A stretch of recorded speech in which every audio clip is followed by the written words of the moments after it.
মসজিদের লোহার দান বাক্স যেন টাকার খনি। বাক্স খুলতেই শুধু টাকা আর টাকা। এবার ২৮ বস্তা টাকা পাওয়া গেল কিশোরগঞ্জের ঐতিহাসিক পাগলা মসজিদের দান বাক্সে, যেখানে মিলেছে ৭,২২,১৩,০৪৬ টাকা। শনিবার সকালে ৯টি দান বাক্স খোলা হয়। এসব টাকা বস্তায় ভরে নেওয়া হয় মসজিদেরই দোতলায়।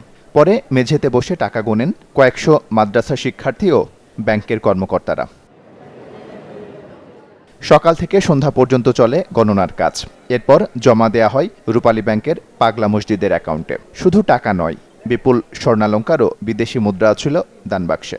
৩ মাস পর এখানে দান বাক্স খোলা হয় এবং মানুষের যে স্বতঃস্ফূর্ত দান করা হয়, এই দানের টাকাগুলা ৩ মাস পর এখানে হিসাব করে প্রত্যেকটা টাকা ব্যাংকে জমা দেওয়া হয়।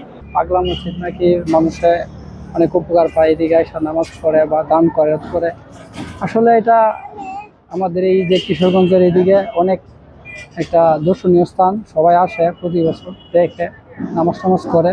জায়গাটা অসাধারণ সুন্দর, মানুষ অনেক উপকৃতও পায়। আসলে এই জন্যই আসছি, কিছু দান করলাম, তো দেখে গেলাম।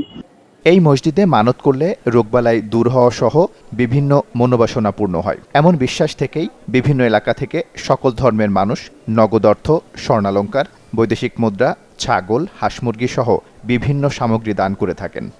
আমার মেয়ের বাচ্চা হয় না, 10 বছর। আল্লাহ আমার মেয়েকে সন্তান দিছে। আমার মেয়ে বলছিল যে মা, আমি যদি আমার বাচ্চা পেটে আসে, আমি একটা খাসি ওইখানে দিব। পাগলা মসজিদে এখানে আমরা আগে থেকে এখানে অলৌকিক কিছু ঘটনার কথা আমার বড় মামা আমাকে বলেছে। তো এই হিসাবে এই আগ্রহ থেকে মোটামুটি এখানে আসা।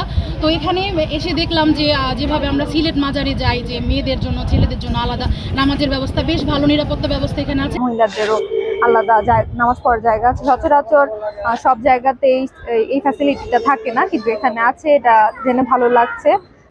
একটি আন্তর্জাতিক মানের দৃষ্টিনন্দন মসজিদ কমপ্লেক্স নির্মাণ করার কাজ হাতে নেওয়া হয়েছে বলে জানান পাগলা মসজিদের সভাপতি ও জেলা প্রশাসক।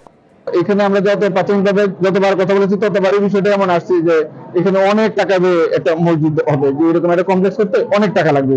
তো এই ধরনের ব্যয় করে এই কমপ্লেক্স নির্মাণের অভিজ্ঞতা কিন্তু আমাদের কারো নাই। তো এই জন্য আমরা কনসালটেন্ট নিয়োগের জন্য, পরামর্শ নিয়োগের জন্য এর আগেও সার্কুলার দিয়েছিলাম। সেটা চূড়ান্ত পর্যায়ে রয়েছে, এটা আমরা আগে বলেছি। তো পরামর্শ নিয়োগ শেষ হলেই এটাতে আমাদের মসজিদের মূল ডিজাইন হবে। এবছর 20 এপ্রিল 9টি দান বাক্সে পাওয়া গিয়েছিল 7,78,67,537 টাকা। Desk report, channel 24।